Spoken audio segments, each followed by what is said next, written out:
منافقین جھوٹے ہیں. کیوں جھوٹے ہیں بھائی؟ وہ کہہ رہے ہیں حضور نبی ہے، آگے دعویٰ کریں گے آپ نبی ہے. اللہ جانتا ہے کہ آپ نبی ہے، اللہ دعویٰ دیتا ہے، اعلان کرتا ہے، دھوائی دیتا ہے کہ منافقین جھوٹے ہیں. کیوں؟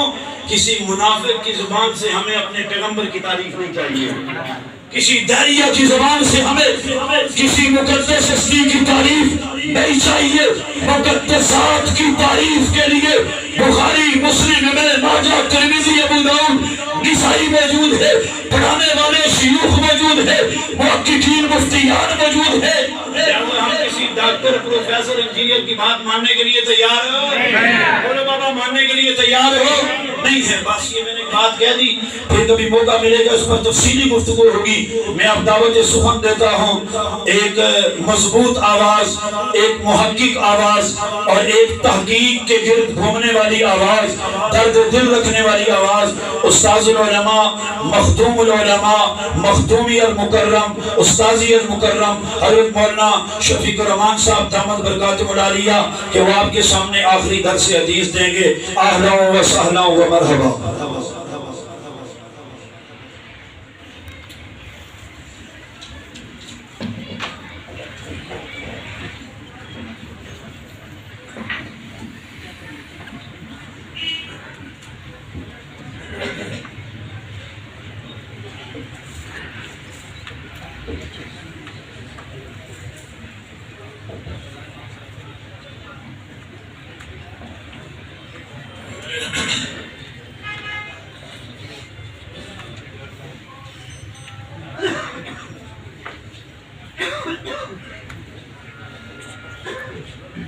بسم اللہ الرحمن الرحیم نحمده ونصلی علی رسولہ الکریم اما بعد.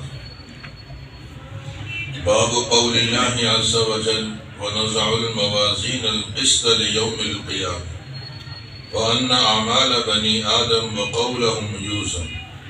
وقال مجاهد القسطاس والعدل بالرومية. ويقال القسط مصدر المقسط وهو العادل، وأما القاسط فهو الجائر. وبالسند المتصل منا إلى الإمام الهمام الحافظ الحجة أمير المؤمنين في الحديث أبي عبد الله محمد بن إسماعيل البخاري رحمه الله تعالى ونفعنا الله بعلومه آمين. قال حدثنا أحمد بن إشكاب قال حدثنا محمد بن فضيل عن عمارة بن القعقاع عن أبي ذرعة عن أبي هريرة رضي الله تعالى عنه قال قال النبي صلى الله عليه وسلم كلمتان حبيبتان إلى الرحمن خفيفتان على اللسان ثقيلتان في الميزان سبحان اللہ وبحمدہ سبحان اللہ العظیم.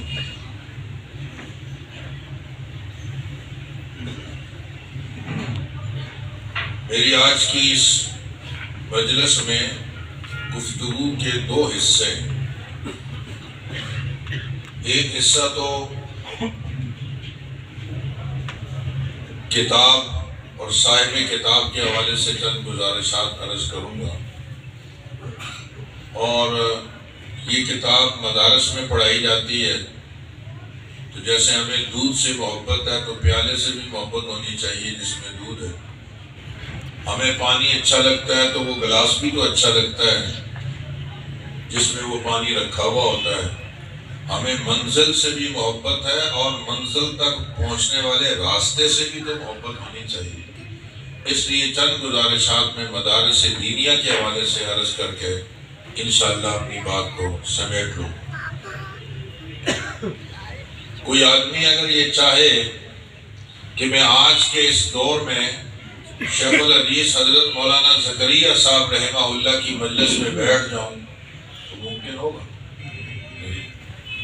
لیکن علماء فرماتے ہیں کہ اگر کسی نے حضرت شیخ صاحب رحمہ اللہ کی کوئی کتاب پڑھ لی لکھی ہوئی، یوں سمجھو جیسے آپ اس کی محفل میں ہی بیٹھتے.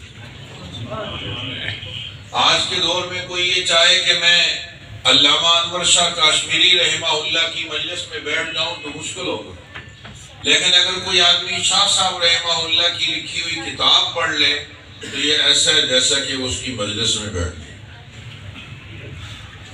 کوئی آدمی اگر یہ چاہے کہ میں امام الانبیاء صلی اللہ علیہ وسلم کی مجلس میں بیٹھ جاؤں تو مشکل ہوگا، لیکن کوئی احادیث جہاں پڑھائی جا رہی ہوں اس مجلس میں شریک ہو جائے تو یہ ایسا ہے جیسا کہ وہ امام الانبیاء صلی اللہ علیہ وسلم کی مجلس میں شریک ہو جائے۔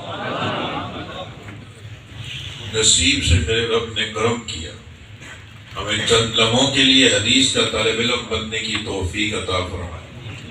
سو اس مجلس کو بوجھ نہیں، سعادت سمجھے۔ اس حدیث کی مخاطب صرف طالبات مستورات نہیں، ہم مرد بھی ہیں، اور یہ ہم سب کی ضرورت کی چیز ہے۔ اللہ تعالیٰ ہمیں حدیث کا نور نصیب فرمائے۔ فرمایا امام الانبیاء صلی اللہ علیہ وسلم نے نظر اللہ عمران سمع مقالتی فوعاها فأداها كما سمعها فرب مبلغ فقه اوعى له من سامع او كما قال علیہ الصلاۃ والسلام۔ اللہ تعالیٰ اس آدمی کو سرسبز و شاداب رکھے، اس کو خوش رکھے۔ نبی کی دعا ہے، کون؟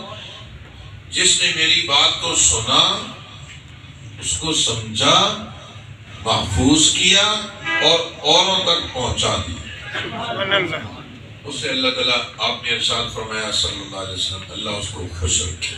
کوئی آدمی اگر آج یہ چاہتا ہے کہ مجھے میرے پیارے محبوب صلی اللہ علیہ وسلم کی مبارک دعائیں مل جائیں، اسے چاہیے کہ وہ حدیث کو سنے، یاد کرے، اوروں تک پہنچائے، نبی کی دعائیں اس کے ساتھ ہیں۔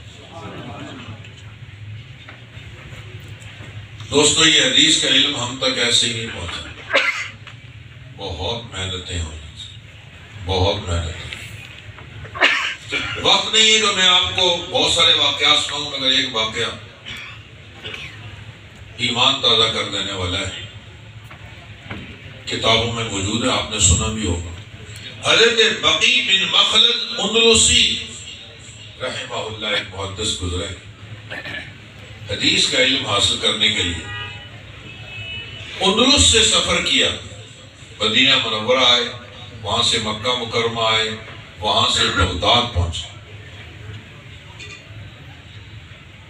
اور یہ سفر جا کر مکمل ہوا 7 مہینے میں، 7 مہینے پیدل چلتے رہے۔ 7 مہینے کے بعد بغداد کی جامع مسجد میں جب پہنچے، حضرت یحییٰ بن معین رحمہ اللہ وقت کے عظیم محدث تھے، درس دے رہے تھے۔ فرمایا میں طالب علم ہوں، حدیث کا علم حاصل کرنے آیا ہوں اندلس سے، مجھے کسی نے بتایا ہے کہ یہاں امام احمد بن حنبل رہتے ہیں اور وہ بہت بڑے محدث ہیں، آپ ان کو جانتے ہیں؟ تو انہوں نے فرمایا جی بیٹا میں جانتا تو ہوں، لیکن امام احمد بن حنبل پر تو پابندی ہے، وہ تو نہیں پڑھا سکتے سرکاری طور پر۔ تو طالب علم نے کہا نہیں، آپ مجھے ان کا مکان بتلا دیجئے، جوڑ توڑ ان سے میں خود ہی کر لوں گا۔ کہا ٹھیک ہے، یہ 2 گلیوں کے بعد تیسری گلی میں ان کا مکان ہے، چلے گئے۔ دستک دی تو اندر سے امام احمد بن حنبل رحمہ اللہ تشریف لائے۔ حضرت بقی بن مخلد اندلسی نے اپنا تعارف کروایا کہ میں اندلس سے آیا ہوں، 7 مہینے پیدل چلتا رہا ہوں آپ سے ملاقات کی۔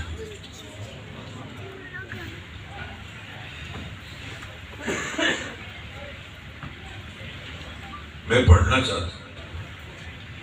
تو حضرت نے فرمایا یہاں تو مشکل ہوگا، حکومت کی طرف سے پابندی ہے، اگر میں نے پڑھایا تو تم بھی گرفتار ہو جاؤ گے اور میں بھی، مشکلات میں پڑھ گیا۔ اس طالب علم نے، بقی بن مخلد نے اپنے استاد کو ایک طریقہ بتایا پڑھانے کا، میں وہ عرض کرنا چاہ رہا ہوں۔ اس سے اندازہ لگائیے کہ اس طالب علم میں طلب کیا تھی، جذبہ کیسا تھا۔ طالب علم نے کہا حضرت ایک طریقہ ہے، حکومت کے شر سے بچ جائیں گے، کیا؟ فرمایا وہ طریقہ یہ ہے کہ میں روزانہ بھکاری بن کر آپ کی گلی میں داخل ہوں، مانگنے والا، میرے ایک ہاتھ میں کشکول ہوگا، ایک ہاتھ میں لاٹھی ہوگی، میرے سر پہ کپڑا بندھا ہوا ہوگا، پھٹا پرانا میرا لباس ہوگا جو فقیروں کا انداز ہے، اور میری آستین میں کاغذ قلم رکھا ہوگا۔ میں جو ہی گلی میں داخل ہوگا تو میں فقیروں والی صدا لگاؤں گا، الاجر رحمکم اللہ،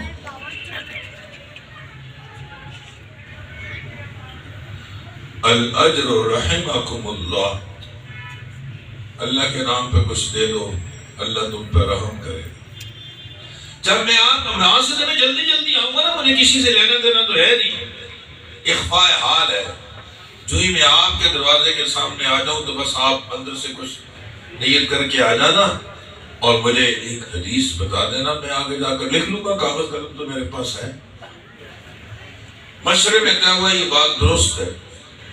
حضرت بقی بن مخلد رحمہ اللہ روزانہ اسی گلی میں بھیکاری بن کے داخل ہوتے، ایک ہاتھ میں کشکول ہے، ایک میں لاٹھی ہے، سر پہ کپڑا بندھا ہوا ہے، پھٹا پرانا لباس ہے، اور زبان پہ صدا ہے الاجر رحمکم اللہ، الاجر رحمکم اللہ۔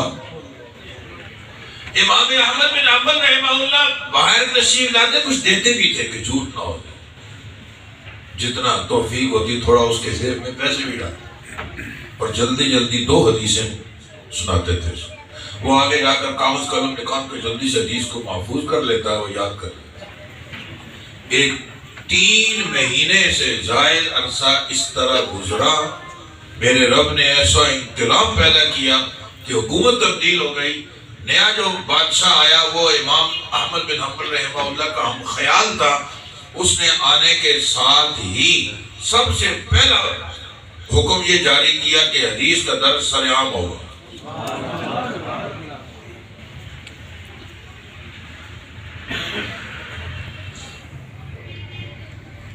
مسجد کے اندر ہزاروں لوگ، حدیث کا ایک ذوق تھا نا اس زمانے میں، یہ تو ہمارے یہاں نا صرف طالب علم پڑھے گا، ہر مسلمان اس زمانے میں حدیث سنتا تھا، یہ ہر مسلمان کی ضرورت ہے۔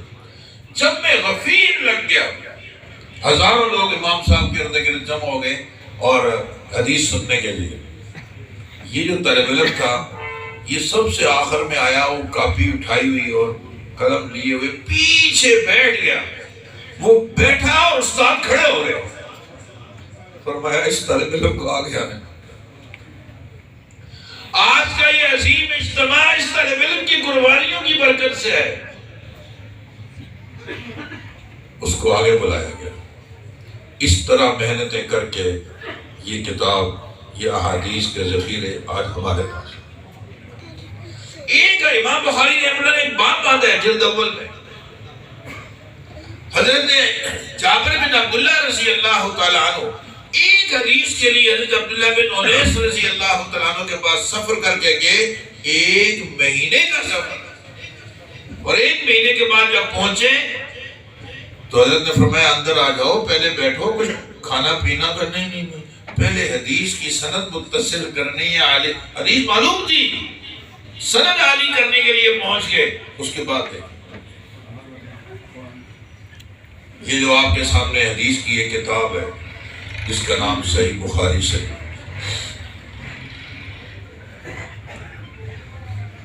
امام بخاری رحمہ اللہ، انہوں نے بھی کوئی اتنی آسانی سے نہیں ملا ان کو، حضرت کے جو اساتذہ کی تعداد ہے، ہمارے استاد کتنے ہوں، جمع کریں آپ 15 20 50، اس سے اوپر نہیں ہے، اور امام بخاری رحمہ اللہ کے اساتذہ کی تعداد تھی 1000 استاد تھے، کہاں کہاں گئے ہو۔ امام بخاری رحمہ اللہ کی طبیعت خراب ہوگی، بیمار ہو گئے، تو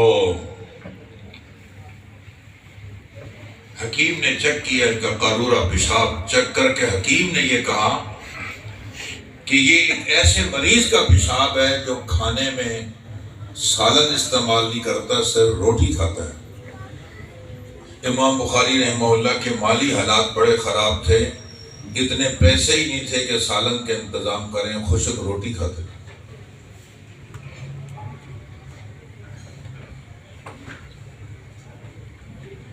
ایک مرتبہ کلاس میں تشریف نہیں لائے، ذی استعداد طالب علم کلاس میں نہ ہو، استاد کبھی انتظار کرتا ہے۔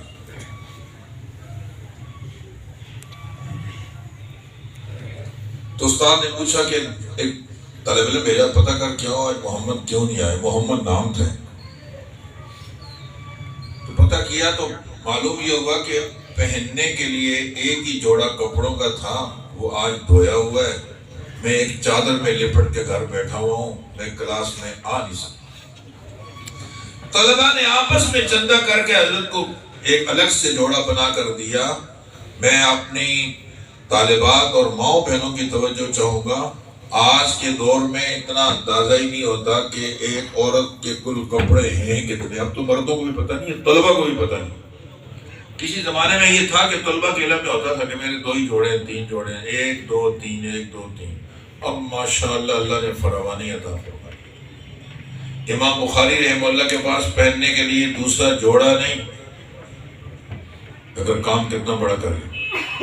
اور ہمارے پاس اتنے ہیں کہ ہمیں گنتی کا پتہ نہیں، اور وقت کی نماز کا بھی کوئی خبر نہیں ہے، پڑھی ہے، ہم سے نماز تک نہیں پڑھی جاتی، علم تو بہت دور کی بات ہے۔ امام بخاری رحمہ اللہ کو اللہ تعالیٰ نے یہ اعزاز عطا فرمایا ہے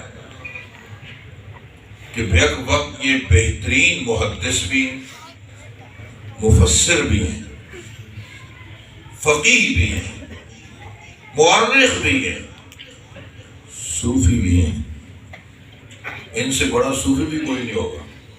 یعنی آپ خود اندازہ لگاؤ، جو آدمی بخاری لکھنے سے پہلے غسل کرے، 2 رکعت نماز پڑھے، استخارہ کرے، پھر حدیث لکھے، تو اس سے بڑا صوفی اور کون ہوگا؟ 4000 حدیثیں اگر یہاں ہیں تو اس کا معنی یہ ہے کہ 8000 نفل پڑھے گئے، 4000 مرتبہ غسل کیا گیا، 4000 مرتبہ استخارے کیے گئے ہیں، جب جا کر کتاب لکھی۔ یہ 2 دن کی کہانی نہیں ہے۔ سن 217 میں حضرت نے یہ کتاب لکھنی شروع کی، جبکہ امام بخاری کی کل اس وقت عمر 23 سال تھی۔ 23 سال کی عمر میں بخاری شریف لکھنی شروع کر دی، اور اس کتاب کی پھر تکمیل ہوئی ہے 233 ہجری میں، یعنی تقریباً 16 سال لگے ہیں اس کو لکھنے میں۔ یہ 2 دن میں وجود میں نہیں آئی، 16 سال کے بعد کتاب تیار ہوئی۔ اور 16 سال کے بعد جب کتاب مرتب ہو گئی تو اس وقت کے 3 جبال العلم جو لوگ تھے، جن میں یحییٰ بن معین رحمہ اللہ، جرح و تعدیل کے عظیم امام، علی بن مدینی رحمہ اللہ، اور امام احمد بن حنبل رحمہ اللہ، ان حضرات کے سامنے اس کتاب کو پیش کیا کہ حضرت آپ دیکھیے، جو اس میں اونچ نیچ آپ کو محسوس ہو تو بتائیں۔ ان حضرات نے 4 حدیثوں کے بارے میں کہا کہ اس میں نظر ثانی کی جائے، کہیں متن میں اونچ نیچ یا کہیں سند میں گڑبڑ تو نہیں ہے۔ پھر دیکھو پوری کتاب دوبارہ چھان ماری ان حضرات نے، یہ تھے ہی بہت علم کے پہاڑ،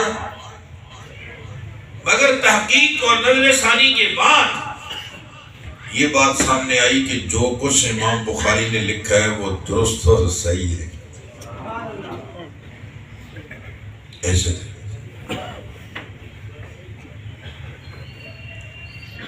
امام بخاری رحمہ اللہ، بچپن میں ہی نابینے ہو گئے تھے، ماں کی دعاؤں کی برکت سے رب نے بینائی عطا فرمائی، اور اللہ نے اتنا بڑا قوت حافظہ عطا فرمایا کہ ہمارے پاس شاید اس کا ثانی کوئی نہیں ہوگا۔ حضرت کی عمر 11 یا 13 سال تھی، عمر 13 سال تھی، 70,000 حدیثیں زبانی یاد،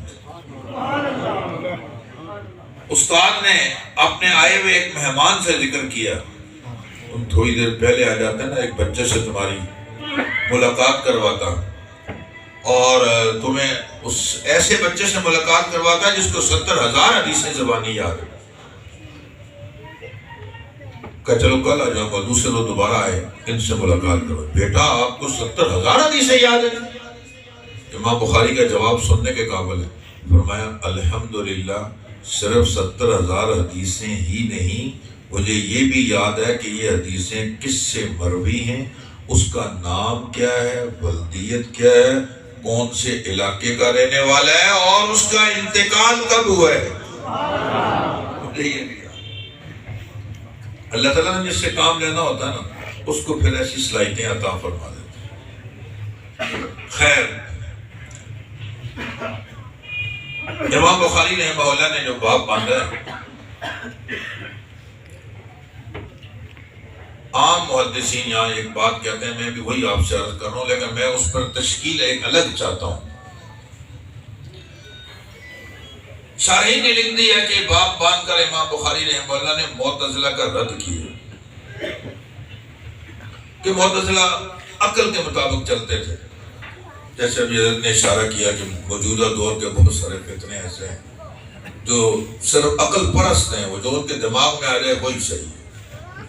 ہمارے یہاں تو ضابطہ نا اللہ، رسول، قرآن، وہ کہتے ہیں کب تک انگلی پکڑ کر چلتے رہو گے، باہر نکلو، سوسائٹی، معاشرہ، جدید دور کے جدید تقاضے۔ مسلمان کا عقیدہ نا پہلے اللہ، رسول، قرآن، جو اس ترتیب سے بات آئے گی نا وہ ہے قابل قبول۔ تو معتزلہ عقل کے پیچھے چلتے تھے، ان کا ذہن یہ تھا کہ اعمال کا وزن کوئی نہیں ہونا بھائی۔ وَنَزَعُ الْمَوَازِينَ الْقِسْطَ الْيَوْمَ، اعمال کے وزن کا مطلب وہ یہ لیتے تھے انصاف ہوگا، ظلم نہیں ہوگا، یہ وزن ہوگا۔ آراز کا میں نے نماز پڑھی ہے، میں نماز کا کوئی وزن کروں گا، کہتے اس طرح وزن نہیں ہوتا۔ امام بخاری رحمہ اللہ نے ان پر رد کیا کہ اللہ کا قرآن کہتا ہے وزن ہوگا، تم کیسے کہتے ہو نہیں ہوگا۔ وَنَزَعُ الْمَوَازِينَ الْقِسْطَ الْيَوْمَ الْقِيَامَةِ، دوسری جگہ وَالْوَزْنُ يَوْمَئِذٍ الْحَقُّ فَأَمَّا مَنْ ثَقُلَتْ مَوَازِينُهُ فَهُوَ فِي عِيشَةٍ رَاضِيَةٍ، تو ان پر رد کر دیا۔ لیکن میں جو بات اس کے ضمن میں کہنا چاہ رہا ہوں، میں اس سلسلے میں اہل علم کی توجہ چاہتا ہوں۔ امام بخاری رحمہ اللہ یہ بتلانا چاہتے ہیں کہ دین کی حفاظت کا ایک طریقہ تو یہ ہے کہ آدمی دین کی بات آگے پہنچائے۔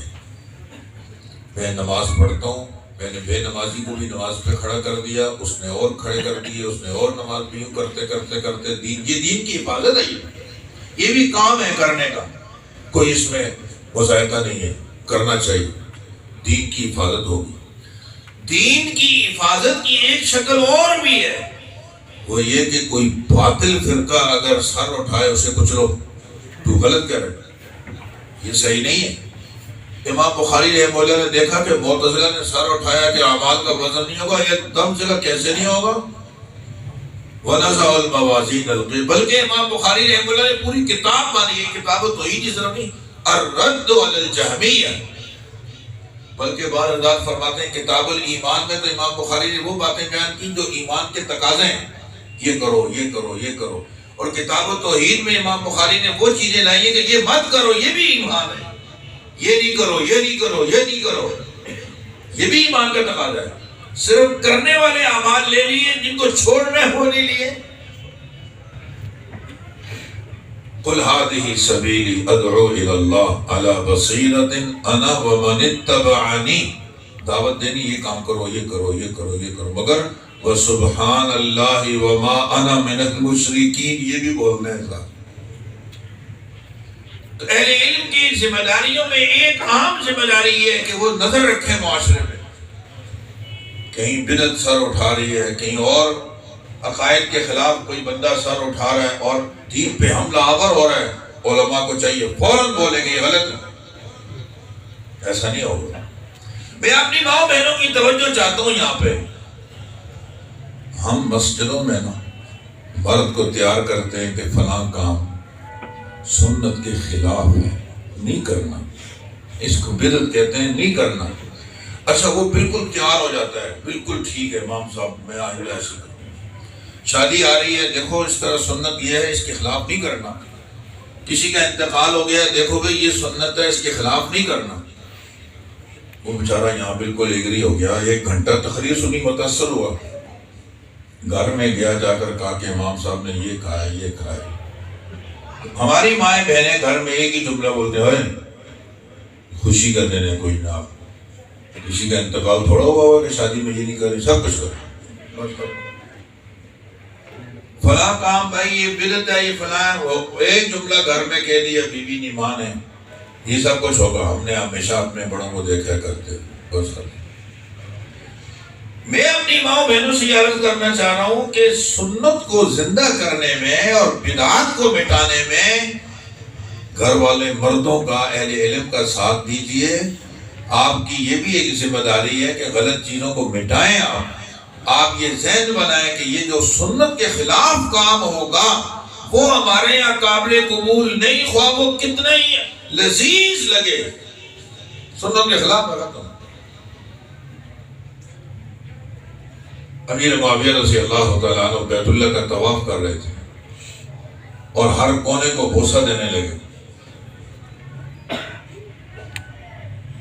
تو حضرت عبداللہ بن عمر رضی اللہ تعالیٰ عنہ کے بارے میں آتا ہے، حضرت نے فرمایا کہ حضرت یہ تو ہر کونے کو تو بوسہ دینا ٹھیک نہیں۔ فرمایا بیت اللہ کوئی کونا چھوڑنے کو بھی تو دل نہیں چاہتا، واقعی بات ہے، مگر حضرت نے فرمایا کہ آپ صلی اللہ علیہ وسلم کا مبارک ارشاد ہے حجر اسود کے بوسے کے علاوہ اور کسی جگہ کو بوسہ دینے کی اجازت نہیں ہے، بس سنت یہی ہے۔ ایک شخص آیا، بلکہ روایت میں آتا ہے ایک میدان میں، عیدگاہ میں، حضرت علی رضی اللہ عنہ تشریف لے کے دیکھا ایک نوجوان نفل پڑھ رہا تھا۔ حضرت نے فرمایا کیا کر رہے ہو بھائی، نفل پڑھ رہے ہو تو صحیح نہیں ہے۔ اس نے کہا علی رضی اللہ عنہ امیر المومنین، مجھے امید ہے اپنے رب سے کہ رب مجھے نفل پڑھنے پہ عذاب نہیں دے گا، میں نفل ہی پڑھ رہا ہوں، کوئی گالی تھوڑی دے رہا ہوں۔ آپ نے فرمایا اے نوجوان صحیح کہتے ہو، تمہیں نفل پڑھنے پر تو عذاب نہیں ہوگا، مگر مجھے خطرہ ہے کہ امام الانبیاء صلی اللہ علیہ وسلم کی مبارک سنت کی مخالفت کی وجہ سے تمہیں عذاب ہوگا۔ نبی نے منع کیا ہے عیدگاہ میں عید کے دن نفل نہیں پڑھنا ہے، نماز سے پہلے بھی نماز کے بعد میں پڑھوں گا، کیسے پڑھوں گا؟ سو ہم سب کو یہ عزم کرنا چاہیے۔ امام بخاری ہمیں جاتے جاتے ایک اشارہ دے گئے کہ دین کے خلاف کوئی فتنہ اگر اٹھ رہا ہے، بدعات رسومات، ان کو ترجیح نہ دو، اپنے نبی کی سنت کو ترجیح دو۔ اس میں بنیادی کردار ہماری مائیں بہنیں ادا کر سکتی ہیں اور کسی سے اتنی زیادہ امید نہیں کی جا سکتی۔ وَنَزَعُ الْمَوَازِينَ الْقِسْطَ لِيَوْمِ الْقِيَامَةِ، موازین میزان کی جمع ہے، جمع کا سیوا بعض کہتے ہیں اس لیے لے کے آئیں کہ قیامت میں ترازو بہت سارے ہوں گے، جتنے بندے اتنے ترازو، بعض کہتے ہیں جتنے اعمال اتنے ترازو، بعض کہتے ہیں نہیں، زیادہ راجح بات حافظ ابن حجر رحمہ اللہ نے بیان فرمائی، ترازو ہوگا اتنا عظیم، توبہ توبہ، دیکھ کے ہی بندہ بے ہوش ہو جائے گا۔ اس لیے اس کی تفخیم شان اور عظمت کو بیان کرنے کے لیے جمع کا صیغہ استعمال کیا، وَنَزَعُ الْمَوَازِينَ الْقِسْطَ لِيَوْمِ الْقِيَامَةِ۔ رہ گئی یہ بات کہ وزن سب کا نہیں ہوگا، کچھ لوگ ہوں گے جن کے نامہ اعمال میں گناہوں کے علاوہ کچھ ہے ہی نہیں، تو ان کے لیے کیا وزن کا فَلَا نُقِيمُ لَهُمْ يَوْمَ الْقِيَامَةِ وَزْنًا، یہ سیدھے جہنم میں جائیں۔ وزن تو اس کے لیے جس کے بعد کچھ نیکیاں ہوں، کچھ گناہ ہوں، ان کے بعد سارے ہی شرک اور کفر بھرا ہوا۔ اور نمبر 2، کچھ لوگ ایسے ہوں گے جن کے پاس نیکیوں کے علاوہ کچھ بھی نہیں ہے، ماشاءاللہ۔ حدیث میں آتا ہے جو اپنے رب کے اوپر بھروسہ کرتا ہے، قیامت میں ان کے چہرے 14ویں رات کی چاند کی طرح چمکتے ہوئے ہوں گے، 70,000 ہوں گے یہ، اور پھر ہر آدمی اپنے ساتھ 70,000 لے کر جائے گا۔ ان کے نامہ اعمال میں نیکی ہی نیکی ہے، ان کے لیے بھی کوئی وزن اعمال نہیں ہوگا، یہ سب جنتی ہیں، جنت میں جائیں۔ اس کے علاوہ بقیہ لوگوں کا وزن ہوگا جن کے پاس کچھ نیکی ہے، کچھ گناہ ہے۔ آپ نے غور کیا قیامت میں وزن ہوگا، گنا نہیں جائے گا اس نے ماشاءاللہ اتنا وظیفہ کیا ہے، اتنی تلاوت پڑھی ہے، اتنا ذکر کیا ہے، اتنا فلاں، اتنے نفل۔ معیار کیا ہے؟ معیاری چیز ہے، وزن ہوگا۔ اور چیز کے اندر وزن کس سے پیدا ہوگا؟ پہلی حدیث پہ چلے جاؤ، انما الاعمال بالنیات، نیت ٹھیک رکھنا، ریاکاری نہیں ہونی چاہیے۔ من صلی یرائی فقد اشرک ومن صام یرائی فقد اشرک، دکھلاوے کے لیے نماز اگر پڑھی، روزہ رکھا، یہ شرک کر لیا۔ تو اگر وزن چاہتے ہو تو نیت ٹھیک رکھو، ہر صفحے میں، ہر لائن کے لیے انما الاعمال بالنیات کی ضرورت ہے۔ جبھی ابتدا اس حدیث سے کی اور انتہا اس پہ کی۔ اگر چاہتے ہو کہ اعمال وزنی ہو جائیں تو پیچھے پلٹ کر دیکھو، ہر صفحے پر تمہاری نیت درست ہونی چاہیے۔ وزن کرنے کے لیے علماء فرماتے ہیں قیامت میں بعض لوگ، وزن کس چیز کا ہوگا سوال ہے۔ بعض کہتے ہیں اشخاص کا وزن ہوگا، اصحاب اعمال کا وزن ہوگا، بندے تولے جائیں گے، ایک بندے کو اٹھا کر وہاں رکھ دیں گے ترازو۔ چنانچہ روایت میں آتا ہے بعض موٹے موٹے لوگ لائے جائیں گے، بہت موٹے موٹے۔ آپ نے شاید موٹے لوگ دیکھے ہوں، میں نے تو ایک دفعہ دیکھا، میں تو آج تک توبہ کر رہا ہوں، اللہ اکبر، توبہ سے۔ وہ گاڑی کے آگے بیٹھ ہی نہیں سکتا، اس کے لیے سوزوکی لائی، اور سوزوکی میں پیچھے اس کو بٹھایا، وہ ایک ہی بیٹھا ہوا، اور اس کو جب کھانا دیا، کھانا میں نے خود دیکھا، اس کو کھاتے ہوئے تو نہیں کھا سکا، بس تھوڑا سا ایک لقمہ لیتا تو آدھا اندر آدھا باہر، پھر اس طرح سانس چڑھ گئی۔ یہ اعتدالی جسم اللہ نے عطا فرمایا، اللہ کی اس نعمت کا شکر ادا کرو۔ موٹا ہونا چلو اتنا معیوب نہیں، لیکن دکھ اس وقت میں ہوگا، روایت میں قیامت میں بعد بڑے موٹے موٹے لوگ لائے جائیں گے، لیکن جب ان کا وزن ہوگا تو مکھی کے، مچھر کے پر کے برابر بھی ان کا وزن نہیں ہوگا، اتنی ہلکی۔ اور بعض لوگ دبلے پتلے ہوں گے مگر ماشاءاللہ کہ وزن رکھتے ہوں گے۔ بندہ اپنی صفات سے قیمتی ہوتا ہے، ذات سے نہیں۔ حضرت عبداللہ بن مسعود رضی اللہ تعالیٰ عنہ کے بارے میں آتا ہے، ایک صحابی نے ان کی دبلی پتلی پنڈلیاں دیکھی تو مسکرا دی۔ آپ نے فرمایا کیوں ہنس رہے ہو؟ یا رسول اللہ صلی اللہ علیہ وسلم، عبداللہ بن مسعود کی یہ دبلی پتلی ٹانگیں دیکھ کر مجھے ہنسی آ گئی۔ فرمایا خبردار جو ہنسیں، قیامت میں جب اعمال کا وزن ہوگا تو حضرت کی یہ دبلی پتلی پنڈلیاں اور پہاڑ سے زیادہ وزنی ہوں گی۔ یہ وزن صفات کا ہے، دیکھو دبلے پتلے مگر وزن کتنا ہے، اور پہاڑ کے برابر۔ اس سے یہ بات معلوم ہے کہ اشخاص کا، اصحاب اعمال کا وزن ہوگا۔ بات کرتے ہیں کہ نہیں، صحائف اعمال کا وزن ہوگا، صحیفے جس میں اعمال کا اندراج ہوگا۔ چنانچہ حدیث قرطاس بڑی مشہور روایت ہے کہ قیامت میں ایک بندہ لایا جائے گا جس کی 99 رجسٹر برائیوں سے بھرے ہوئے ہوں گے اور ایک پلڑے میں رکھ دیے جائیں گے، دوسرا پلڑا بالکل خالی ہے، یہ سمجھے گا میں تو گیا ہلاک ہو گیا۔ اتنے میں اس کو چھوٹی سی ایک پرچی دی جائے گی کہ یہ پرچی لے جا کر دینا، دوسرے پلڑے میں رکھ دو۔ یا اللہ، ادھر اتنے بڑے بڑے رجسٹر ہیں، تا حد نگاہ گناہ ہی گناہ درج ہے، تو اسے ایک پرچی سے کیا ہوگا؟ ارشاد ہوگا نہیں رکھو، تمہارے ساتھ ظلم نہیں ہوگا۔ جب اس چھوٹی سی پرچی کو ڈالے گا نا، یکدم وہ پلڑا جھک جائے، وزنی ہو گیا۔ پرچی اٹھا کر دیکھی تو اس پہ لکھا ہوا تھا اشہد ان لا الہ الا اللہ واشہد ان محمد رسول اللہ۔ اللہ کے نام سے زیادہ وزنی کوئی چیز ہو نہیں سکتی۔ اللہ ہمیں بھی یہ کلمہ نصیب فرمائے۔ اس سے معلوم ہوا کہ یہ صحائف اعمال رجسٹر کو لے جائیں گے۔ بعض کہتے ہیں کہ اعمال خود تولے جائیں گے، صحائف نہیں، رجسٹر نہیں، بندے نہیں، عمل تولا جائے گا۔ نماز کو تولا جائے گا، نماز ہی کو اللہ پاک کوئی شکل دے دیں گے، عمل تولا جائے گا۔ چنانچہ ایک روایت میں آتا ہے قیامت میں سب سے زیادہ وزنی چیز انسان کے اعمال میں اس کے اخلاق ہوں، اس کے اخلاق۔ آدمی اپنی زبان کے پردے کے پیچھے چھپا ہوا ہوتا ہے، جب وہ بولتا ہے تو اس کی قیمت معلوم ہو جائے۔ وَنَزَعُ الْمَوَازِينَ الْقِسْطَ لِيَوْمِ الْقِيَامَةِ وَأَنَّ أَعْمَالَ بَنِي آدَمَ. میں ایک جملے کی پوری تشریح تو نہیں کر سکوں گا کیونکہ اس کے لیے 2-2.5 گھنٹے چاہیے. میں چیدہ چند ایک باتیں عرض کرنا چاہ رہا ہوں. ان میں سے ایک بات یہ کہ وَأَنَّ أَعْمَالَ بَنِي آدَم. غور کیا آپ نے کیا فرمایا امام بخاری نے؟ بنی آدم کے اعمال تولے جائیں گے. علم نہیں تولا جائے گا، عمل تولا جائے گا.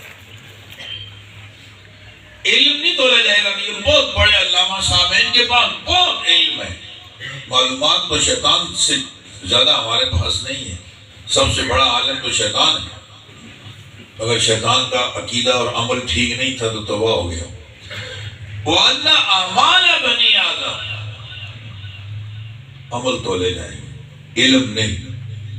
علم بھی خوب ہونا چاہیے. اس کا یہ مطلب نہیں کہ وہ تولا نہیں جائے گا تو وہ ہونا بھی نہیں چاہیے.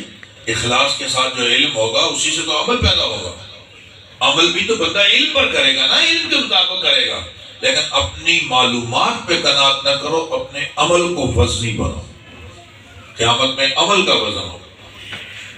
آپ نے غور کیا امام بخاری رحمہ اللہ نے آگے ایک جملہ ڈالا ہے وَأَنَّ أَعْمَالَ بَنِي آدَم وَقَوْلَهُمْ. گفتگو، قول، یہ بھی تولے جائیں گے. اچھا قول جو کچھ میں بول رہا ہوں یہ بھی تو ایک عمل ہی ہے نا. جب کہہ دیا کہ اعمال تولیں گے تو یہ اس میں آ گیا. مگر اس کو الگ سے بیان کیا جیسے حافظوا علی الصلوات والصلاۃ الوسطی. صلاۃ الوسطی بھی تو حافظوا علی الصلوات میں موجود ہے، مگر اس کو الگ کیا اس کی اہمیت بتانے کے لیے. یرفع اللہ الذین آمنوا منکم والذین اوتوا العلم درجات. اہل علم تو اہل ایمان میں آ گئے، مگر ان کی عظمت کو ظاہر کرنے کے لیے الگ بیان کیا. وَأَنَّ أَعْمَالَ بَنِي آدَمَ وَقَوْلَهُمْ. یہ بتانا چاہتے ہیں کہ یہ گفتگو جو ہے نا یہ بہت ہی ضروری ہے کہ اس پر نظر رکھی جائے. میں اپنی ماؤں بہنوں کی توجہ چاہتا ہوں. بہت سارے گھر ہماری اس زبان کی بد احتیاطی کی وجہ سے اجڑ گئے، تباہ ہو گئے. اپنا لب و لہجہ میٹھا بنائیے. لب و لہجہ کسی کا بھی ہو نا، مرد ہو یا عورت، میٹھا ہی اچھا لگتا ہے. خصوصاً خواتین کے ساتھ تلخ لب و لہجہ زیبا نہیں دیتا، اچھا ہونا چاہیے. اور وہ بھی اپنے بیٹا بیٹی بہن بھائی والدین شوہر ان کے لیے کتنا بچنا چاہیے. مَا يَلْفِظُ مِنْ قَوْلٍ إِلَّا لَدَيْهِ رَقِيبٌ عَتِيدٌ. جو جملہ کہوگے تو لکھا جا رہا ہے. غلط جملہ، دل آزاری والی گفتگو نہ کرو جس سے اگلے کا دل ٹوٹ رہا ہو. اللہم اجعلنی مفتاحا للخیر ومغلاقا للشر. حدیث میں دعا ہے، اے اللہ مجھے خیر کی چابی بنا دے. خیر کی چابی، اس شر کے کو تالا لگانے والا بنا. جہاں شر اور فتنہ پیدا ہو میں اس کو بند کرنے والا ہوں، اور جہاں خیر کی بات ہو اس کو کھولنے والا ہوں. میں اپنی ماں بہنوں سے عرض کر رہا تھا کہ اگر آپ گھر میں دیکھیں کہ آپ کی جملہ بولنے سے دل آزاری ہو رہی ہے شوہر کی والدین کی، بس چپ ہو جائیں. خیر پھیلائیں، شر نہیں. اور میں اسی کی زمین میں عرض کرنا چاہتا ہوں، ہم کراچی میں عام طور پہ اپنے مدرسے کی طالبات کی خدمت میں یہ بات عرض کرتے رہتے ہیں. ایک عجیب فضا بن گئی ہے، وہ گندی فضا، یہ ہمیں قابل قبول نہیں. اور یہ میری بیٹی عالمہ ہے، بس اتنا کہہ دینا کافی ہے کہ عالمہ ہے. کہنا کیا چاہو، یہ تھوڑی ہوگا کہ جناب تمہارے گھر میں جا کر سالن ہی بناتی رہے گی اور جھاڑو پوچھا ہی کرتی رہے گی. وہ عالمہ ہے، بس اس کو کھانا وانا بنانا نہیں آتا. یہ عیب ہے. میں اپنی عزیز طالبات کی خدمت میں عرض کر رہا ہوں کہ آپ کو چاہیے جہاں آپ اپنی تعلیم میں کمال پیدا کریں وہاں آپ کو گھریلو کام کاج بھی اچھے آنے چاہیے. آپ وہاں پر اچھا سالن بنانا جانتی ہوں، اچھی روٹی بنانا جانتی ہوں، ماں باپ کی خدمت. اور اچھا یہ بتلاؤ، جو آدمی بھی نسبت قائم کرے گا ان بچیوں سے جو عالمہ فاضلہ ہے وہ حسن کو دیکھ کر نہیں آ رہا ہوگا، وہ بنیادی طور پر اس دینداری کو دیکھ کر متاثر ہوگا کہ ماشاءاللہ سنا ہے یہ لڑکی عالمہ فاضل ہے، شاید میرے گھر میں بھی دین کی شمع روشن ہو جائے۔ اس نے جانے کے ساتھ ہی اپنی بد اخلاقی کی وجہ سے ساس کو الگ ڈسنا شروع کر دیا، سسر کو الگ ڈسنا شروع کر دیا، نندوں پہ الگ سے تیر چلانے شروع کر دیے، تو کون کہے گا کہ یہ عالم ہے؟ لوگ تو بولیں گے یا اللہ ایک دفعہ غلطی ہوگی آئندہ نہیں کرنی، جگہ جگہ وصیت کرے گا کہ بھئی دیکھو لڑکی عالمہ نہیں ہونی چاہیے۔ تو توہین ہوئی نا علم کی، اساتذہ کی غلط ترجمانی ہوئی، مدرسے کی غلط ترجمانی ہوئی، ہمارے دین کی غلط اشاعت ہوئی۔ ہم نے تو نہیں کہا بد اخلاق رہنا، اس لیے بہت زیادہ ضروری ہے، بہت زیادہ ضروری ہے۔ ویسے بھی بچیاں سفید لباس کی طرح ہیں، لیکن جب علم دین بھی ان کے پاس ہو تو یہ نزاکت اور زیادہ بڑھ جاتی ہے۔ اپنے اخلاق اچھے کرو، اپنی نندوں کے ساتھ، ساس کے ساتھ، سسر کے ساتھ، شوہر کے ساتھ، چھوٹوں اور بڑوں کے ساتھ نبھاؤ، کس طرح ہونا چاہیے یہ چیزیں سیکھو۔ اور والدات کو چاہیے کہ وہ اپنی بچیوں کو یہ چیزیں سکھائیں۔ آپ کے گھر میں مہمان آ گیا VIP، شوہر بہت خوش ہو گیا کہ بھئی یار میرے بڑے اچھے مہمان آئے، میرے دوست آ گئے، میرے استاد آ گئے، میرے شیخ آ گئے۔ اس نے گھر میں جلدی سے کہا کہ یہ ساری ڈشیں بنا دو۔ اولاً تو عورتوں نے منہ بنا لیتی، اتنا کون بنائے گا، گرمی ہم سے نہیں بنا۔ تو اس کے دماغ میں نہیں ہے کہ مہمان کتنا عظیم ہوتا ہے، مہمان اپنے ساتھ کتنی برکتیں لے کے جاتا ہے، اس کے علم کا کیا فائدہ ہو، اس کی بنیاد ہی خراب ہو گئی۔ اچھا چلو تیار تو ہو گئی، مگر اس نے نکالا اپنے بیگ سے کشف الدرجات، جس پہ لکھا تھا بخاری شریف 100 نمبر، ہدایہ 101، مقامات 80 نمبر فلاں، میں ممتاز مرتبت شرف میں پاس ہوئی ہوں، جا کر مہمان کو یہ کارڈ دکھا دو اور کھانا ہوٹل سے منگوا لو۔ اب مجھے آپ بتاؤ کیا اس کا شوہر خوش ہوگا، اس کے والدین خوش ہوں گے کہ میری بیٹی ماشاءاللہ جی مہمان صاحب آپ کراچی سے لاہور سے آئیں، دیکھو تو میری بیٹی کو لائی۔ ابھی کھانا کہاں سے لائے؟ کھانا ہوٹل سے کھاتے ہیں ہم سبھی، چونکہ ان کا پڑھنے پڑھانے کا کام ہے۔ ایسی تعلیم ہمارے بڑے نہیں چاہتے۔ ہمارے اکابرین اور اساتذہ کی طرف سے یہ تعلیم بالکل بھی نہیں ہے کہ آپ گھریلو کام کاج نہ کریں۔ ہم تو طالبان سے کہتے ہیں کہ روزانہ کے حساب سے بھی جاؤ، وقت کو تقسیم کرو، ایک وقت گھر میں ماں کا ہاتھ بٹاؤ، ماں سے دعائیں لے لو، اپنے ابا کا سر دباؤ، اس کی خدمت کرو، اس کی دعائیں لے لو، گھر کے اندر پوچھے لگاؤ، روٹیاں بناؤ، سالن بناؤ، سیکھو بھی۔ تمہیں کل یہ چیزیں کام آئیں گی، زینت ہے تمہاری۔ اور اس کے ساتھ بنیادی بات تو میں کہنا چاہ رہا ہوں، اپنی زبان قابو میں رکھو۔ جراحات السنان لہت تیام ولا یلتام ما جرح اللسان، نیزوں سے لگے ہوئے زخم تو ٹھیک ہو جاتے ہیں، لیکن جو زخم لگ جائے نا زبان سے، اس سے پہ بندہ ٹھیک نہیں ہوتا۔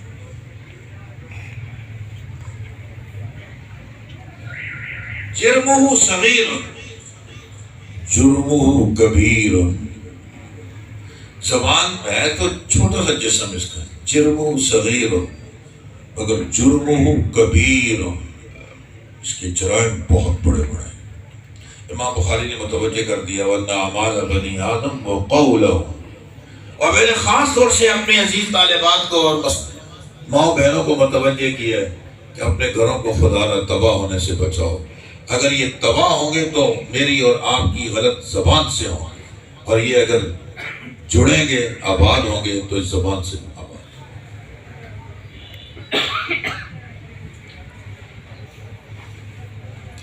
امام بخاری رحمہ اللہ نے جو حدیث لائی ہے اس کی سند بیان کی ہے، اور سند میں اپنے استاد کا ذکر کیا احمد۔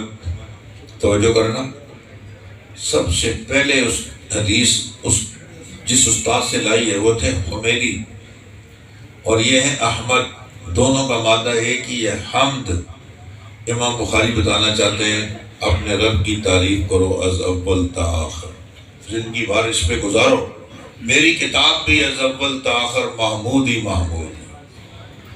امام بخاری رحمہ اللہ نے یہاں احمد جو استاذ کی حدیث ذکر کی ہے، یہ بخاری کی سب سے آخری حدیث ہے۔ اور امام بخاری رحمہ اللہ کے میں نے عرض کیا 1000 استاد ہیں، ان میں سب سے آخری ملاقات مصر میں ان سے ہوئی تھی، تو آخری استاد کی حدیث آخر میں ہی لے کے آئے۔ ابتدا کی کتاب الایمان سے یہ جو باب ہے نا کئی وکان عبد الوحی، اس سے کتاب کا آغاز نہیں ہے، وہ باب ہے، وہ تمہید ہے کہ وہ بنیاد ہے نا، وہ آغاز کتاب الایمان سے ہے، اختتام کتاب التوحید، گویا ایمان سے ابتدا، ایمان پہ اختتام، ایمان سے بڑی عظیم چیز کوئی نہیں۔ اگر یہ لے کر چلے جاؤ گے تو کامیاب ہو، ورنہ ناکام رہے گا۔ اور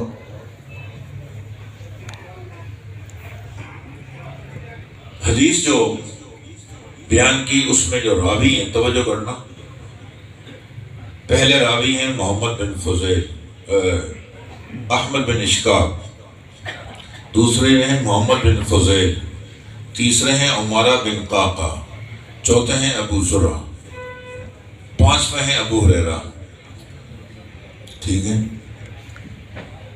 4 راوی کوفی ہیں، 4 راوی کوفی ہیں، 5ویں راوی مدنی ہیں، ابو ہریرہ۔ میں مولانا عبد الرحمن صاحب کی نظر ایک بات کرنا چاہتا ہوں، یہ ہمارے بہت اچھے عزیز، ہمارا ہر شاگرد ہمارا دوست بھی ہے، سارے صحابہ حضور صلی اللہ علیہ وسلم کے شاگرد تھے، مگر اس کو شاگرد نہیں کہا جاتا تھا، صحابی ساتھی تھے۔ کوفہ میں سارے حنفی تھے، کوفہ میں سارے حنفی تھے۔ امام بخاری جاتے جاتے ہمیں حنفیوں کے حوالے کر کے جا رہے ہیں، 4 راوی کوفی ہیں۔ میں ایک اور بات عرض کرنا چاہ رہا ہوں، 5ویں راوی ابو ہریرہ ہیں رضی اللہ عنہ، سارے صحابہ میں سب سے زیادہ فقیر انسان تھے۔ یعنی آپ حیران ہوں گے کہ ایک آدمی بھوک کی وجہ سے اتنا حال آ جائے کہ گر پڑے، بے ہوش ہو جائے، اور گزرنے والے یہ سمجھیں کہ بھرگی آئی ہوئی ہے، اس کو جوتیاں سکھا رہے ہیں، اس کی گردن پہ پاؤں رکھ کے جا رہے ہیں، فرماتے ہیں اللہ کی قسم مجھے بھرگی نہیں ہوتی تھی، بھوک کی وجہ سے میں بے ہوش ہو جاتا۔ یہ ابو ہریرہ ہے۔ حالات تو ایسے آئے مگر اپنے استاد کو نہیں چھوڑا۔ سب سے کم وقت ابو ہریرہ نے لگایا آپ صلی اللہ علیہ وسلم کے ساتھ، 4 سال بنتے ہیں۔ فرماتے ہیں میرے دیگر بھائی کوئی زراعت، کھیتی باڑی، کاروبار، یہ کام وہ کام، بہت سارے کام بھی کرتے تھے، حضور کی محفل میں بھی آتے تھے، میرا کوئی کام نہیں تھا، میں صرف آپ صلی اللہ علیہ وسلم کی رفاقت میں ہی رہتا تھا، بھوک پیاس سب برداشت، تھوڑا وقت گزارا، فقر و فاقہ کے عالم میں گزارا، مگر اس سے التزام کیا اپنے شیخ کا، آج پوری دنیا میں ابو ہریرہ ہی ابو ہریرہ، سبحان اللہ، جتنا ان کا فیض اللہ نے عام فرمایا ہے، سبحان اللہ۔ حضرت ابو ہریرہ رضی اللہ عنہ کی جو روایت ہے جس میں آپ نے ارشاد فرمایا کلمتان حبیبتان، 2 کلمے ان کی صفت بیان کی، وہ ہیں کیسے؟ حبیبتان، اللہ کو بڑے محبوب ہیں، اور حبیبتان الی الرحمن، یعنی اتنے سے کلموں پر اتنا بڑا اجر پھر رحمان ہی دے سکتا ہے نا، اس لیے حبیبتان الی الرحمن فرمایا، اللہ کی اور کسی صفت کا ذکر نہیں کیا۔ کیا صفت بیان کی؟ الی الرحمن، کہ چھوٹے کلمے پڑھ کر اتنا بڑا اجر لینا، یہ اجر دینا، یہ رحمان کا کام۔ اچھا یہ کلمے ایسے ہیں، سب سے بڑی بات یہ ہو گئی اگر ہم ان کلموں کو پڑھتے ہیں، کوئی اور فائدہ ہو یا نہ ہو، شکر کرو ہم اب ایسے وظیفے میں لگ گئے ہیں جو میرے رب کو پسند ہے، ختم ہوگی بات۔ بھائی آپ یہ کام کیوں کر رہے ہو؟ یار میرے ابا نے کہا یہ کرو، بس ختم۔ ہمارا کراچی میں ایک ڈرائیور ہے، اس کی تنخواہ تھوڑی تھی، کسی نے ورغلایا کہا یار یہ 15-16 ہزار تنخواہ کی تنخواہ ہے، اس نے کہا میں نے تو اپنے ابا کو دی ہے، اس کو تو کوئی اعتراض نہیں، مجھے کیا اعتراض ہے؟ ختم ہوگی نا بات، جب بڑوں کو اعتراض نہیں ہے ہمیں کیا اعتراض ہے؟ میں تو خرچہ ابا سے لیتا ہوں، ابا کو میں نے دی 15، اس نے کہا بالکل ٹھیک ہے، بس میں بھی خوش ہوں جو میرے ابا خوش ہیں۔ ہم جو کلمہ پڑھ رہے ہیں وہ ہمارے رب کو پسند ہے، بس دنیا والے اس پہ تعریف کریں نہ کریں، ہمیں چاہیے حبیبتان الی الرحمن خفیفتان علی اللسان۔ ایک دوسرا کمال ان کلموں میں یہ کہ رحمان کو تو پسند ہے ہی، ساتھ ساتھ میں زبانوں پہ ہلکے بھی بہت۔ اچھا پھر اس کا معنی یہ ہے کہ جب زبانوں پہ ہلکے ہیں کوئی مشقت تو ہے نہیں، کہ قیامت میں کوئی وزن ہی نہیں ہوں گے زیادہ، فرمانا ایسی بات نہیں ہے۔ ثقیلتان فی المیزان، یہی ترجمۃ الباب اس سے ثابت کیا، وزن ہوگا ثقیلتان فی المیزان۔ تو شوق بڑھ گیا نا۔ میں اگر یہاں بیٹھ کر یہ کہوں کہ میں آپ کو ایک وظیفہ دینا چاہتا ہوں، ایسا وظیفہ ہے میرے رب کو بہت پسند، جو پڑھے۔ حبیب عطانی الرحمن کا معنی یہ نہیں کہ یہ کلمے اللہ کو پسند ہے، مراد یہ کہ پڑھنے والے رب کو پسند ہے، پڑھنے والے رب کو پسند ہے، تو تم اللہ کی نگاہوں میں بڑے پسندیدہ ہو جاؤ گے۔ تو آپ بڑی جلدی بتاؤ کون سے ہیں۔ اگلا جملہ میں نے کہا اور پڑھنے ہیں بڑے آسان، مشکل نہیں ہے جو آپ کو یاد ہی نہیں ہوگا، ہیں جلدی بتاؤ کون سے ہیں۔ میں کہا اور قیامت میں اللہ اکبر ایسے وزنی پوچھو مت۔ شوق پیدا ہوا کہ وہ کلمے کون سے ہیں، اتنا شوق بھر کے پھر فرمایا ہوا ہے سبحان اللہ و بحمدہ سبحان اللہ العظیم۔ ہمیں بھی پڑھنا چاہیے۔ حدیث میں آتا ہے دریا کی جھاگ کے برابر بھی گناہ ہوں گے، جو آدمی ان کلموں کو پڑھے گا اللہ اس کے گناہ معاف فرمائے۔ روزی اللہ ان کلموں کی برکت سے دیتے ہیں، عطا فرماتے ہیں۔ ان کو پڑھا کرو صبح شام 100 دفعہ، اللہ پاک اس کی برکت سے آپ کے روزی میں بھی اضافہ فرمائیں۔ سبحان اللہ و بحمدہ سبحان اللہ العظیم۔ امام بخاری رحمہ اللہ نے ایک لطیف بات، بعض لوگ کہتے ہیں کہ یہ حدیث کی کتاب بعد میں عجائبات کی کتاب ہے، لطائف کی کتاب ہے۔ کیوں عجیب عجیب نکتے، جو آدمی اس میں ہوتا لگاتا ہے بس بہتا ہی چلا جاتا ہے۔ امام بخاری رحمہ اللہ جاتے جاتے اپنی کتاب پڑھنے والوں کو بتا رہے ہیں مستند وظیفے پڑھا کرو، بے تکی چیزیں مت پڑھو۔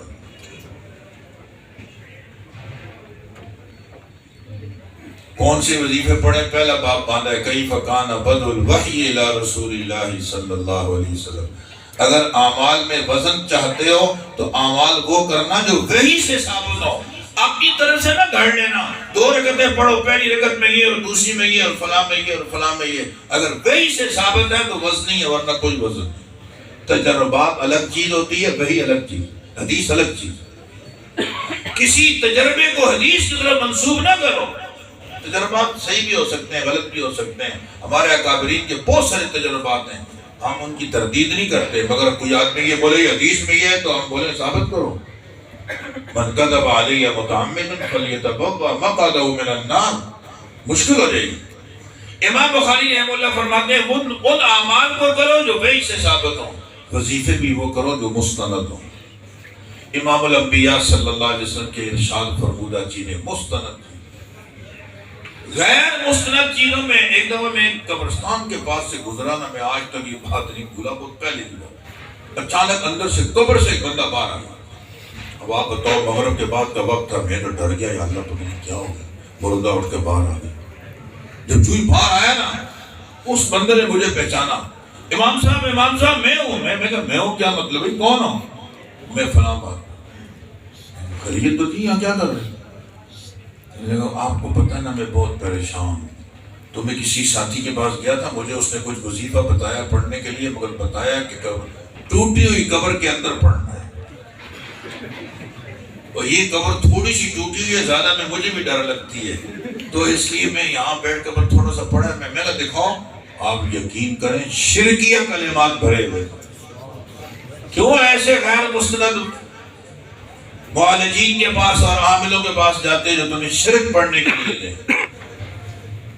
اس سے بچو۔ مستند وظیفے جو میرے پیارے محبوب صلی اللہ علیہ وسلم کے ارشاد فرمودہ پڑھو، یہ مستند چیز ہے۔ آپ نے ارشاد فرمایا ہر نماز کے بعد قل اللہ احد، سورہ فلق، سورہ ناس پڑھا کرو، فجر کے بعد 3 دفعہ، مغرب کے بعد 3 دفعہ، باقی ہر نماز کے بعد 1 دفعہ۔ حافظ ابن قیم رحمہ اللہ فرمایا کرتے تھے سانس لینا، روٹی کھانا اور پانی پینا اتنا ضروری نہیں جتنا کہ ان صورتوں کو پڑھنا ضروری ہے۔ پڑھو مستند وظیفہ۔ آپ صلی اللہ علیہ وسلم ہمیشہ اس کا اہتمام، رات کو سوتے ہوئے بھی پڑھتے تھے، اپنے جسم پہ ہاتھ پھیر کے بھی سوتے۔ مستند چیز ہے، پڑھیں۔ وظائف کا اہتمام ہونا چاہیے، ذکر و اذکار، اللہ کا ذکر، اللہ کے ذکر میں سب سے افضل تو قرآن مجید کی تلاوت ہے، لیکن اس کے علاوہ بھی اذکار ہیں، احادیث میں موجود ہیں۔ کتاب الاذکار کے نام سے کئی محدثین نے کتابیں لکھی، اس کو پڑھیں، اس میں کوئی مذائقے کی بات نہیں ہے۔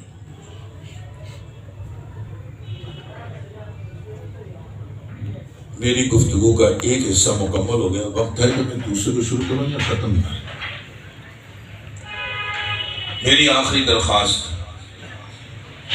ان طلبہ اور طالبات سے یہ ہے کہ یہ جو کتاب آپ نے پڑھی ہے، جو نسبت اللہ نے ہمیں دی ہے، اس نسبت کی قدر کی جائے۔ میں صرف اس نسبت پر ایک واقعہ سنا کر بات ختم کروں۔ ہارون الرشید کا نام سنا ہوگا، توجہ چاہیے، اگر آپ کی توجہ ہوگی تو بوریت نہیں ہوگی۔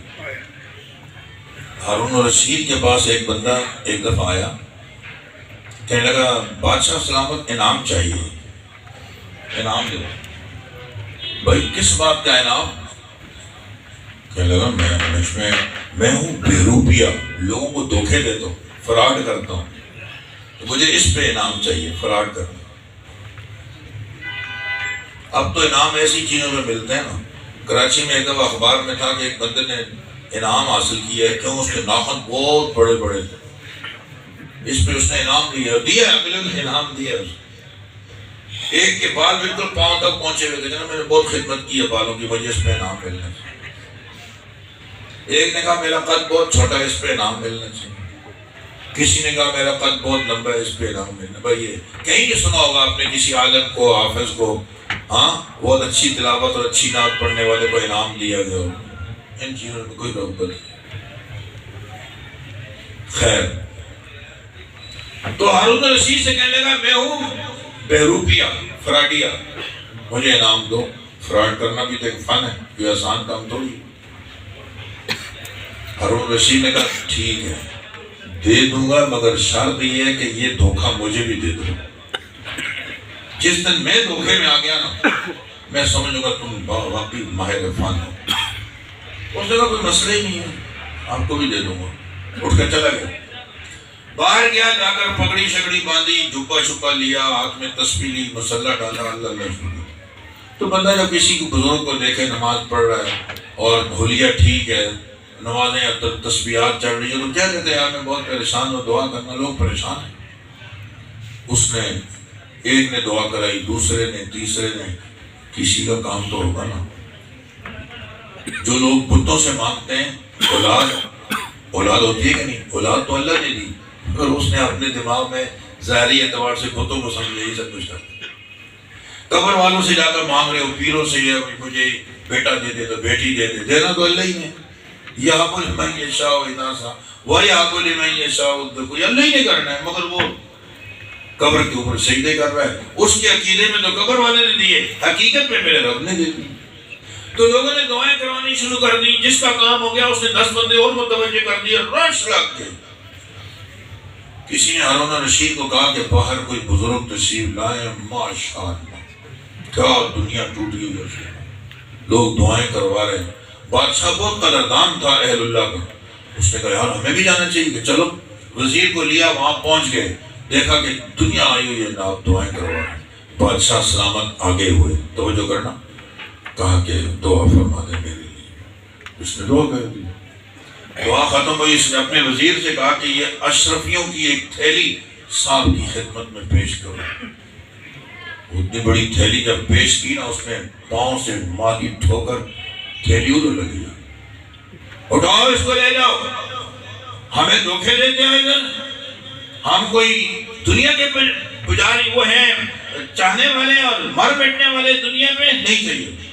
اللہ کی رضا کے لیے دعا کی، اللہ تمہارے مسئلے حل کرے، جاؤ اپنی تھیلی جاؤ یہاں سے۔ بادشاہ بڑا متاثر ہوا، اس نے کہا یہ بالکل صحیح ولی ہے، وہ پیسے بھی نہیں دیے، واپس آ گیا۔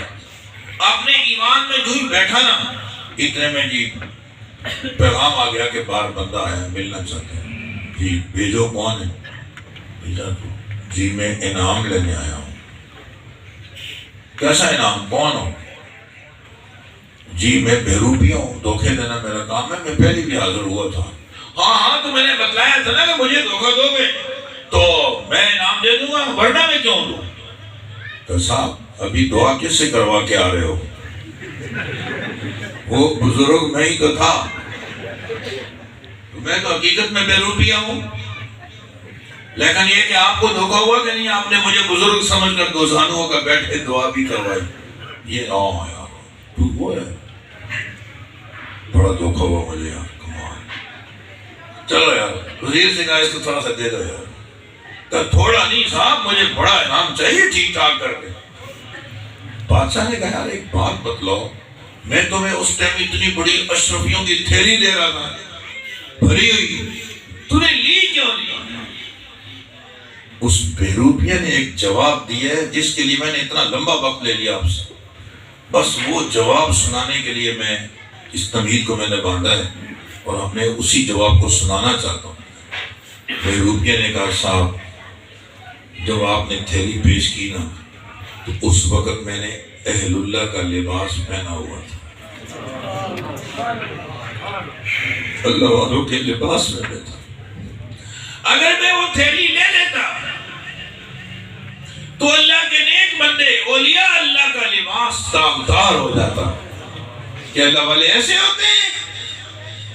میں نے اس تھیلی کی کو رد کر دیا، وہ نقصان قبول کر لیا، لیکن اہل اللہ کے لباس کو داغدار نہیں ہونے دیا. اے کاش جتنا جذبہ اہل اللہ کی اس نسبت کا اس بیروپیہ کو تھا، ہمیں اگر اتنا بھی ہو گیا تو ہمارے لیے بہت ہے. اور آپ نے سنا ہوگا امام بخاری رحمہ اللہ جو جہاز میں سفر کر رہے تھے سمندری، اور 1000 روپیہ گم ہو گیا تھا، لمبا واقعہ. آخر میں امام بخاری رحمہ اللہ کے پاس 1000 روپیہ تھا، ایک بندے نے شور کیا میرا 1000 روپیہ گم ہو گیا. جہاز میں تلاشی شروع ہو گئی. امام بخاری سے تلاشی لی مگر پیسے نہیں ملے. تو وہ بندہ جھوٹا ثابت ہوا جو شور کر رہا تھا میرے 1000 روپے گم ہو گئے. خاموشی ہو گئی. یہ بندہ کہنے لگا محمد سچ بتاؤ، میں نے تمہارے پاس 1000 روپے خود دیکھا ہے، جبھی جو میں نے شور کیا کہ میرے 1000 روپے گم ہو گئے اور یہ نشانی ہے، مل جاتے تو میں لے لیتا، مگر تمہارے پاس بھی 1000 روپے نہیں ملا، وہ کدھر گیا؟ امام بخاری کا جواب سننے کے قابل ہے. ارشاد فرمایا میں تمہاری شرارت کو سمجھ گیا تھا، وہ پیسے تو تمہارے نہیں تھے میرے ہی تھے، لیکن اگر مجھ سے مل جاتی اسی نشانی کے ساتھ جو تم نے دیکھ کر بتائی. لوگ یہ سمجھتے کہ امام بخاری چور ہے، اور میں اپنے پیارے محبوب کی حدیثیں جمع کر رہا ہوں. میں ان احادیث کو داغدار نہیں ہونے دینا چاہ رہا تھا. کوئی یہ نہ کہے کہ نبی کی حدیثیں جمع کرنے والا چور ہے. میں نے اس نسبت کی حفاظت کی اور 1000 دینار اٹھا کر سمندر میں ڈال دیا. میں نے 1000 دینار کا نقصان تو برداشت کر لیا، اپنے نبی کی حدیثوں کو داغدار نہیں ہونے دیا. عزیز طلبہ و طالبات، میں یہ آپ سے نہیں کہہ رہا، میں اپنی ذات سے کہہ رہا ہوں. حکیم علامہ تھانوی رحمہ اللہ فرمایا کرتے تھے جس چیز کی تمہیں خود ضرورت ہے، جس چیز کی تمہیں خود ضرورت ہے اسی پر گفتگو بھی کیا کرو. دوسروں کو اشارے کرنے بڑے آسان ہیں، اپنے اوپر تنقید کرو جب بات بنتی ہے. یہ کمزوریاں ہمارے اندر بھی ہیں، ہم سب ضرورت مند ہیں. ہمیں بھی چاہیے اس نسبت کا خیال کر. یہ لباس ہمارا متاثر نہ ہو، داغدار نہ ہو. ہماری نجی محفلیں پاکیزہ ہونی چاہیے. جب کوئی نہیں دیکھتا یقین ہو کہ میرا رب دیکھ رہا ہے. اگر اس وقت میں آپ نے اپنے آپ کو بچا لیا میرا رب دیکھ رہا ہے، میں یہ گناہ کبھی نہیں کروں گا، تو سمجھو کہ آپ کامیاب ہو گئے. ان اکرمکم عند اللہ اتقاکم. اور اگر اس وقت میں ناکام ہو گئے نا، مجلسوں میں سارے بزرگ بنے پھرتے ہیں، محفلوں میں شکر ادا کرو میرے رب نے گناہوں میں بدبو نہیں رکھی. ہمارے حضرت والا فرمایا کرتے ہیں کہ اگر ان گناہوں میں بدبو ہوتی تو شاید ہم سے کوئی آدمی ہاتھ ملانا بھی گوارا نہ کرتا. گناہوں کے جذبات بھرے ہوئے ہیں، جیسے ماچس کی تیلی ہمیں آگ بھری ہوئی ہے، ماچس میں بھی آگ بھری ہوئی ہے. بس ان دونوں مسالوں کو ملنے کا موقع مل جائے، جب دم سے آگ بھڑک اٹھے گی. ہمارے اندر بھی گناہوں کے جذبات سارے بھرے ہوئے ہیں، صرف موقع ملنے کی دیر ہے. موقع مل جائے تو ہم پھنس جاتے ہیں. آئیے آج کی اس مبارک مجلس میں عزم کرتے ہیں مولا جو زندگی گزر گئی ہمیں معاف فرما، اللہ ہماری توبہ ہے اس سے، اللہ ہماری توبہ، اللہ ہماری توبہ۔ اللہ بہت کریم ذات ہے، کہتے ہیں میرے بندے تیرے آنے میں دیر ہے، میرے راضی ہونے میں تو کوئی دیر ہے۔ اس سے اچھی مبارک مجلس کیا ہوگی؟ جو آدمی مجلس کے آخر میں اس دعا کو پڑھتا ہے اللہ اس کے سارے گناہ معاف فرما دیتے ہیں جو آج تک کی ہیں۔ 16 سال سے امام بخاری نے ایک مجلس قائم کر رکھی تھی، آج اس کا اختتام ہے، اور یہ اختتام توبہ پہ ہونا چاہیے۔ یا اللہ ہمیں حدیث کا نور نصیب فرما دے اور ہمیں گناہوں سے بچا دے۔ ہماری وہ عزیز طالبات جنہوں نے الحمدللہ آج یہ کتاب پڑھی ہے، تو اپنے گھروں میں جہاں ہم تعلیم میں ممتاز ہیں، وہاں اخلاق میں بھی ممتاز ہوں، وہاں ادب میں بھی ممتاز ہوں، وہاں ہم اپنے اعمال میں بھی ممتاز ہوں، تلاوت میں بھی ممتاز ہوں۔ آپ جس گھر میں جا رہی ہیں ان گھروں کے اندر آپ دین اسلام اساتذہ مدارس کی ترجمان ہیں، اور ہم سب دین اسلام کے ترجمان ہیں۔ کوئی آدمی یہ نہ کہے کہ میں نے معاملہ مسلمان سے کیا اور دھوکے باز نکلا۔ یہ مسجد سے متعلق ہے، مدرسے سے متعلق ہے، مگر دھوکے باز ہے، مجرم ہے۔ دوستو اس وقت میں دل دکھتا ہے آدمی کا۔ اس لیے ضرورت ہے اس بات کی کہ ہم اپنے آپ کو ان تمام معصیتوں سے محفوظ رکھنے کی کوشش کریں۔ اس نسبت کی اللہ ہمیں قدردانی کی توفیق نصیب فرمائے۔ سب پڑھ لو، سبحان اللہ و بحمدہ، سبحان اللہ العظیم، سبحان اللہ و بحمدہ، سبحان اللہ العظیم، سبحان اللہ و بحمدہ، سبحان اللہ العظیم۔ میں اپنے میزبان اور حضرت عزیز نوجوان عالم دین حضرت مولانا مفتی ناصر عباسی صاحب کا اور ان کی پوری ٹیم کا بہت مشکور ہوں کہ انہوں نے ہمیں بہت محبت دی اور یہاں آپ سے ملاقات کرنے کا شرف بخشا۔ میں پہلے بھی یہاں حاضر ہو چکا ہوں، مگر آج یہ سن کر بڑی خوشی ہوئی کہ ماشاءاللہ درجہ سادسہ تک ایک بڑی تعداد طلباء کرام کی موجود ہے۔ بغیر معیار دکھائے اور بغیر اخلاص کے یہ فضا ایسے قائم نہیں ہوتی۔ اللہ تعالیٰ اس ادارے کو مزید ترقیاں نصیب فرمائے، اللہ پاک ان کے مسائل کو حل فرمائے، مسائل کا بھرپور انتظام فرمائے، اس ادارے کے فیض کو پورے عالم میں عام فرمائے۔ ان کے بھائی اور ہمارے ہر دل عزیز دوست مولانا عبدالرحمن معاویہ کی دعائیں بھی میں سمجھتا ہوں اس ادارے کے لیے قیمتی سرمایہ ہے کہ وہ مکہ مکرمہ اور مدینہ منورہ میں رہتے ہیں، اور مولانا یوسف بن نوری رحمہ اللہ جامعہ علوم اسلامیہ علامہ بن نوری ٹون کے بانی اور محتمم نے ایک بندہ مستقل حرم میں بٹھا رکھا تھا جس کا ایک ہی کام تھا کہ مدرسے کے لیے دعاؤں میں لگے رہو۔ تو اگر یہ ایک ہفتے میں بھی ایک دفعہ بھی دعا کر رہے ہیں تو میں سمجھتا ہوں یہ بھی ان کا بہت قیمتی سرمایہ ہے۔ ہم بھی فخر کے طور پر دوستوں میں ذکر کرتے ہیں کہ ہمارے شاگرد، ہمارے ساتھی، ہمارے دوست حرمین میں موجود ہیں، وہاں کی دعائیں بھی بہت بڑا قیمتی سرمایہ ہے جو اس ادارے کو میں سمجھتا ہوں بخوبی حاصل ہے۔ اللہ تعالیٰ اس ادارے کو مزید برکتیں اور ترقیاں عطا فرمائے۔ بہت توجہ سے اور بڑی محبت سے بہت دیر تک آپ نے میری باتیں سنی۔ اللہ پاک اس کے بدلے میں ہم سب کو اپنا قرب اور محبت نصیب فرمائے، بار بار حرمین شریفین کی زیارت نصیب فرمائے۔ وآخر دعوانا ان الحمدللہ۔